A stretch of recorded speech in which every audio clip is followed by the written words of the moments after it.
Selamat pagi semua. Pagi Bapak. Kayaknya ada yang nggak masuk kali ini. Ada. Mana lagi Pak? Hari ini nggak masuk. Belum sembuh dia? Belum. Minggu lalu nggak masuk juga. Iya nggak masuk dia. Hari ini Kok bisa sakit ya? Tiap hari Rabu. Rabu. Tanya aja Pak. Oke, baik. Kita doakan supaya Clara cepat sembuh ya. Nggak bisa gabung bersama kita. Silakan. Kita akan masuk pembelajaran kita hari sebelumnya. Kita buka dulu dengan doa ya sebelum kita masuk pembelajaran. Kalau bisa teman-teman semuanya, marilah kita bersatu dalam doa. Dalam nama Putra dan Roh Kudus. Amin.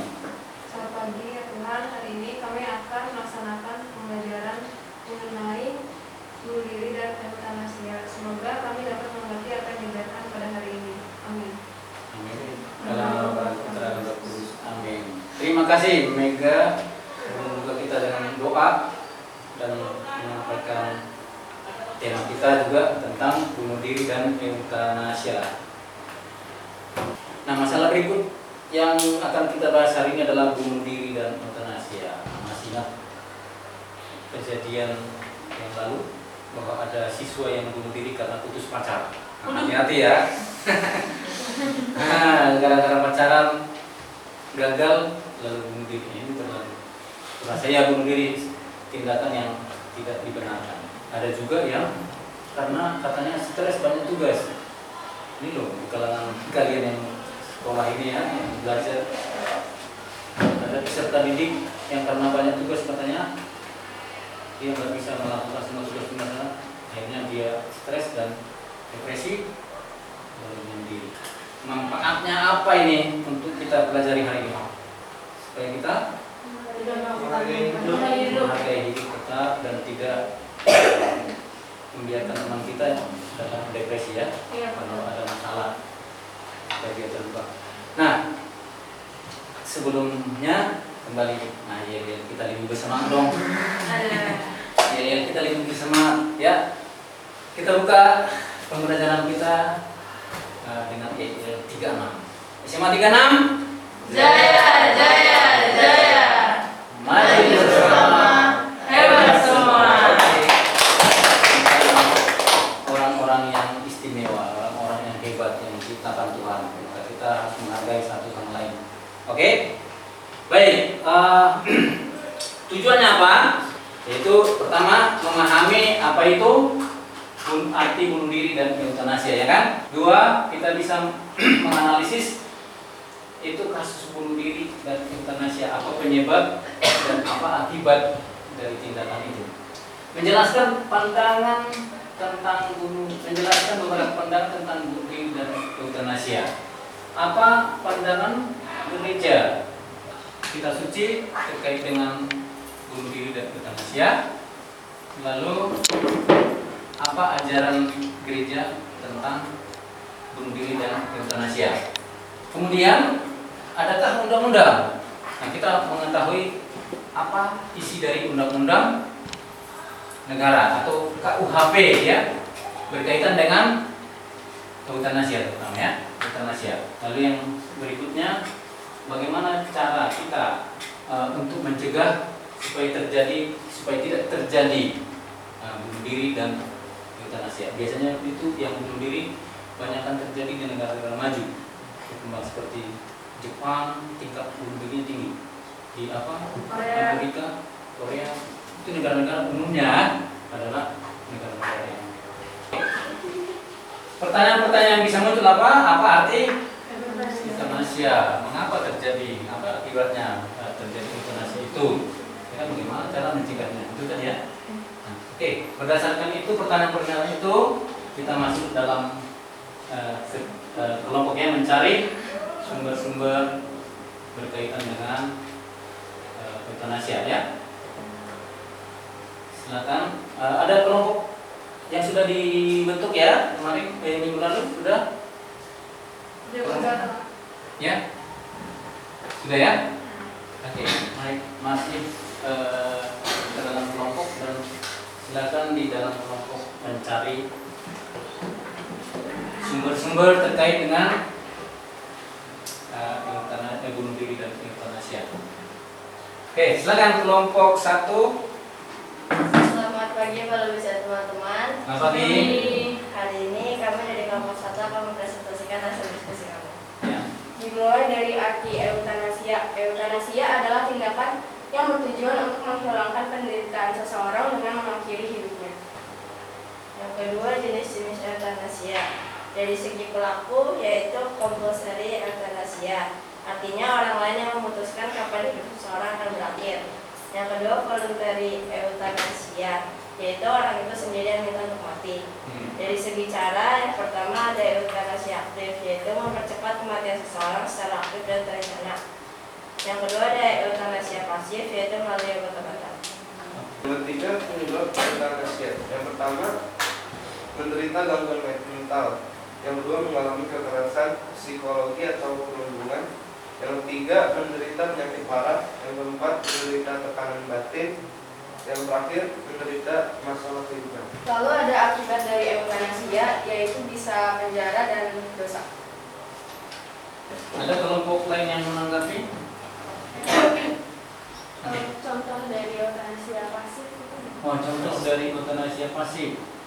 Kalau obat-obatan, Ini kayak bisa dikasih obat yang mempercepat kematian gitu. Oke, mungkin agak kurang pas ya. Pasif itu artinya dibiarkan, tidak ada lagi pertolongan apapun karena mungkin sudah divonis sama dokter bahwa tidak ada lagi upaya yang bisa untuk menyembuhkan. Jadi hanya diberikan obat penenang atau obat yang meringankan supaya dia masih bertahan dalam menanggung sakitnya. Tapi sudah dengan pertolongan tanpa pertolongan obat lagi atau upaya lagi. Nah, itu pasif.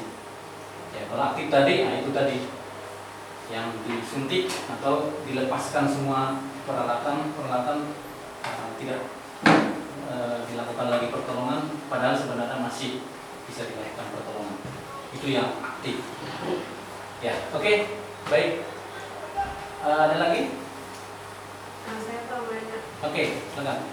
Kapan bunuh diri dan eutanasia diperbolehkan dan kapan bunuh diri dan eutanasia tidak diperbolehkan? Kalau Ada dari kelompok menurut saya tidak dibolehkan tuh pas kita masih bisa, masih bisa diselamatkan. ini masih bisa bertahan, Pak. Ya, sebenarnya masih bisa diselamatkan ya, Iya. tapi tidak ada upaya dari pihak mungkin keluarga ya, itu tidak boleh. Tetap harus dicari upaya semaksimal mungkin. Yang diperbolehkan kan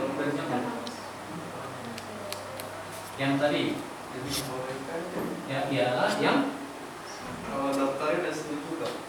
Dokternya yang memutusin untuk euthanasia. lalu tidak dilaksanakan lagi pertolongan. Iya. Apa itu termasuk pasif atau aktif?